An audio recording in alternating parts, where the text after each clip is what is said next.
بسم اللہ الرحمن الرحیم۔ السلام علیکم ناظرین، آپ دیکھ رہے ہیں نیوز ٹوڈے اور میں ہوں افتخار۔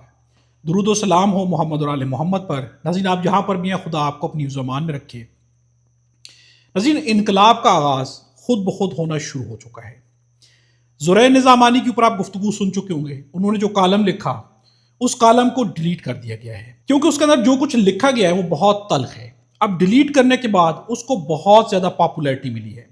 اگر اسے ڈیلیٹ نہ کیا جاتا شاید لوگ پڑھتے، وقت کے ساتھ بھول جاتے، لیکن اسے ڈیلیٹ کر کے لوگوں کے ذہنوں میں، لوگوں کے دلوں میں ہمیشہ کے لیے محفوظ کر دیا گیا ہے۔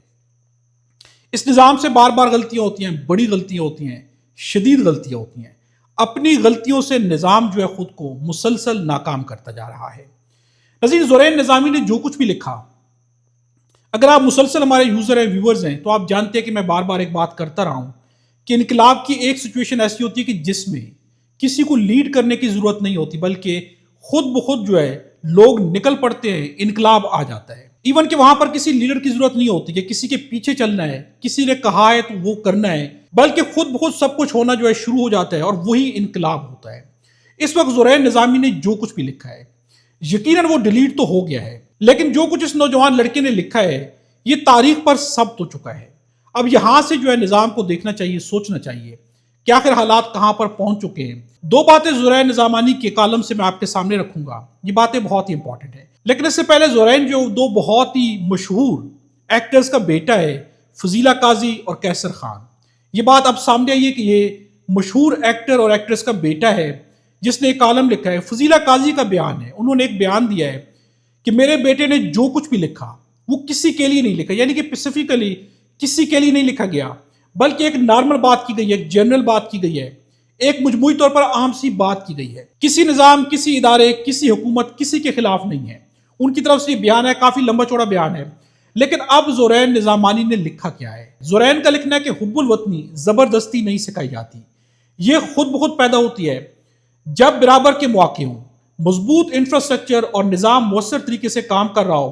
جب آپ لوگوں کو بنیادی سہولتیں دیں گے اور ان کے حقوق یقینی بنائیں گے تو پھر آپ کو طلبہ کو یہ بتانے کی ضرورت نہیں پڑے گی کہ انہیں اپنے ملک سے محبت کرنی ہے، وہ ویسے ہی کریں گے۔ ایک بیان تو، ایک پوائنٹ تو یہ ان کا بہت امپورٹنٹ ہے۔ اور دوسرا پوائنٹ ہے کہ نوجوان ذہن یعنی جنریشن زی اور الفا بخوبی جانتے ہیں کہ اصل میں ہو کیا رہا ہے۔ آپ چاہے جتنی کوشش کر لیں اپنی حب الوطنی کی تشریح ان پر مسلط کرنے کی، وہ سب کچھ صاف صاف دیکھ رہے ہیں۔ انٹرنیٹ کی بدولت اور اس محدود سی تعلیم کے باعث جو اب بھی باقی ہے، آپ عوام کو جتنا بھی ناخواندہ رکھنے کی کوشش کریں آپ ناکام ہو چکے ہیں۔ نظیر، اب یہاں پر جملہ ہے کہ آپ ناکام ہو چکے ہیں، یہ جملہ جو ہے یہ کانوں میں گونجتا ہے۔ یہ جملہ جب عوام سنتی ہے، عوام پڑھتی ہے تو عوام کو اس کی سمجھ آتی ہے۔ نوجوان نسل جو ہے اس کے پاس شعور بھی ہے، انٹرنیٹ بھی ہے، تعلیم بھی ہے۔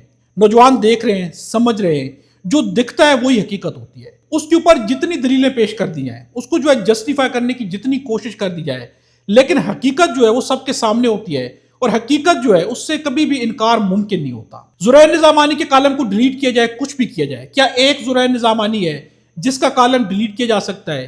یہاں تو جگہ جگہ پر ایسے نوجوان ہیں جن کی سوچ کے اندر یہ بنیادی چیزیں ہیں۔ کیا پاکستان مسلم لیگ نواز کو نوجوان پسند کرتے ہیں؟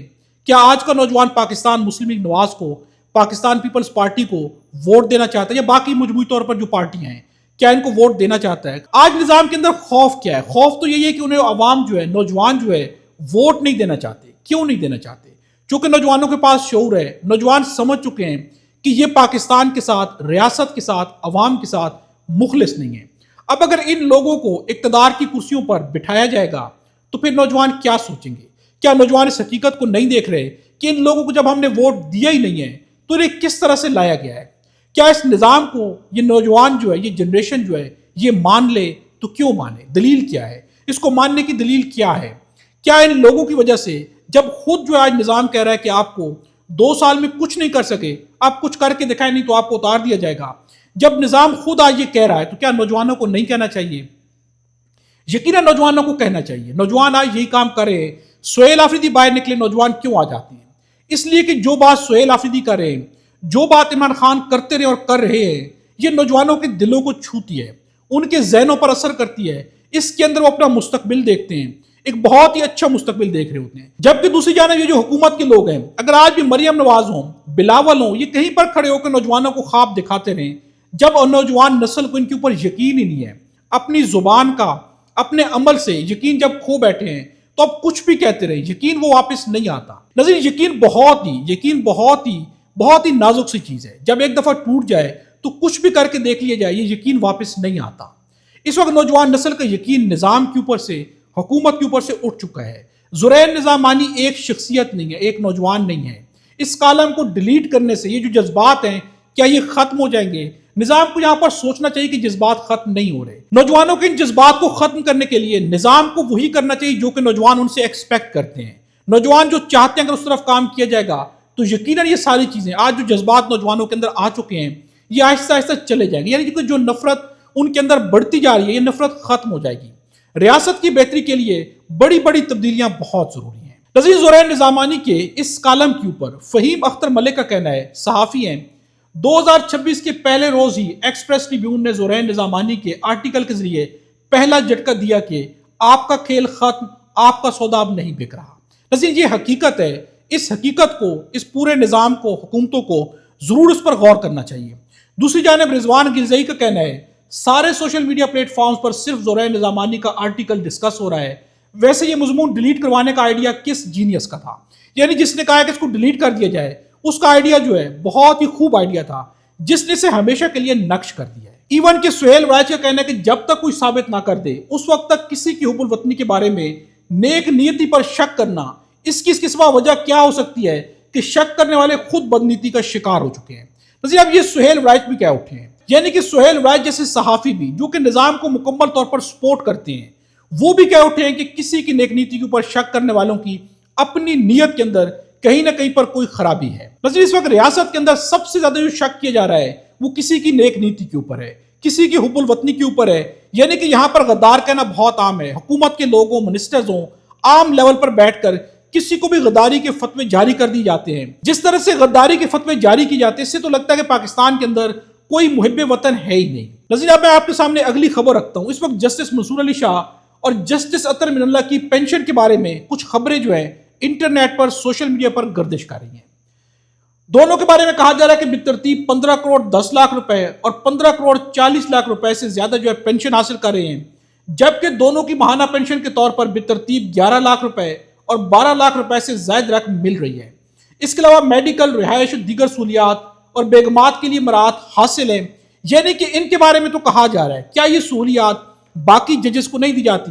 اگر انہوں نے سروس دی ہے اور کہیں پر آ کر اختلاف کی بنیاد پر انہوں نے استعفیٰ دیا ہے، تو جو ان کا حق بنتا ہے وہ تو ان کو ملنا چاہیے. اس کے اوپر اگر سوالات اٹھائے جائیں گے، کہا جائے گا کہ ان کو جو ہے یہ سب کچھ مل رہا ہے، تو وہ جو کہ اپنی خدمات بھی صحیح سے انجام نہیں دے رہے، حاصل تو وہ بھی کر رہے ہیں. اگر ان کو مل رہا ہے تو یہ ان کا حق بنتا ہے. جو نظام نے ان کے لیے دیا ہوا ہے، جو نظام کے اندر مینشن ہے، وہ ان کو ملنا چاہیے. ہر صورت میں ملنا چاہیے. اگر مل رہا ہے تو آج اس کو سامنے کیوں لایا جا رہا ہے؟ چونکہ نظام چاہتا ہے کہ دکھایا جائے کہ یہ لوگ جو ہے باتیں بہت کچھ کر رہے ہوتے ہیں، لیکن آج بھی لینے کی جب باری آئی ہے تو بہت کچھ لے رہے ہیں. جبکہ ان کا حق بنتا ہے تو ان کو ملنا چاہیے. ہاں اگر کوئی چیز جو ہے ان کا حق نہیں بنتا اور لیں گے تو پھر ان پر بھی بات ضرور اٹھنی چاہیے، سوال اٹھنا چاہیے اور بات بھی کی جانی چاہیے. نظیر 9 مئی ڈیجیٹل دہشت گردی کیس میں عادل راجہ، حیدر مہدی، وجاد سعید، صابر شاکر، معید پیرزادہ کو 2 بار عمر قید کی سزا سنا دی گئی ہے. ملزمان کو دیگر دفعات میں بھی مجموعی طور پر 35 سال قید کی سزائیں سنائی گئی ہیں. ملزمان کو مجموعی طور پر 15 لاکھ روپے جرمانے کی بھی سزا ہو گئی ہے. نظیر اس وقت جو ہے یہ سارے لوگ جو ہے پاکستان سے باہر بیٹھے ہوئے ہیں. ان کا اگر بیک گراؤنڈ دیکھا جائے تو بہت سارے ایسے لوگ ہیں کہ ہو سکتا ہے جن کے ساتھ جو ہے یہ ساری سزائیں فٹ نہ بیٹھتی ہوں، جن کے بارے میں کہا جا سکتا ہے کہ انہوں نے اتنی زیادہ باتیں نہیں کی جس طرح کہ انہیں سزائیں سنا دی گئی ہیں، لیکن چونکہ پاکستان سے باہر جا چکے ہیں تو ان کے بارے میں سزائیں جاری کر دی گئی ہیں. جب اس طرح کی سزائیں فوراً سے سنا دی جاتی ہیں، یہی وجہ ہے کہ اس نظام کے اوپر پھر نوجوان بولتے ہیں.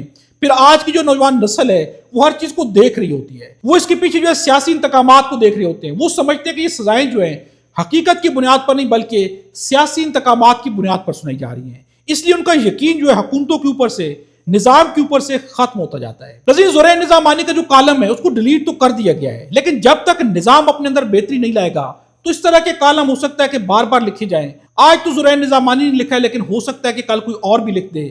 نظام کو چاہیے کہ اس سوچ کو ختم کرنے کے لیے اپنے اندر کہیں نہ کہیں پر ایسی مثبت تبدیلی لائیں کہ جس کے بعد جو ہے نوجوان نسل نفرت کرنے کی بجائے ان سے محبت کرنا شروع کر دے۔ ناظرین آپ کیا سمجھتے ہیں؟ کمنٹس میں ضرور بتائیے گا۔ خدا ہم سب کو اور ہمارے وطن پاکستان کو اپنی حفظ و امان میں رکھے۔